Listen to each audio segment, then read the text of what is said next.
I decided to become a dentist because I was very afraid of them when I was a little child. So I hope that one day I will not be anymore. We'll see. To work with IPS.max CAD, it was actually amazing. For a second, I wanted to become a dental technician. It's a very nice work. You need to be very focused, but when you see the result, wow, very easy, but still amazing.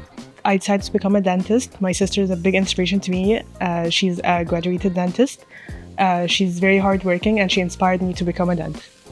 My first impression about the IPSe.max CAD Contest, it teaches you to work under pressure and under timed environment.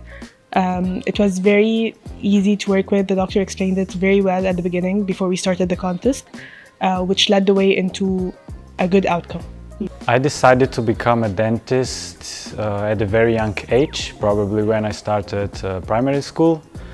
I think because my teeth fell out, and this was really amazing experience for me.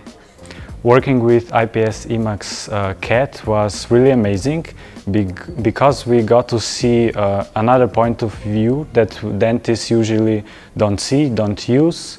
And I hope maybe in the future I'll use these machines and the techniques also in my office to do it by myself.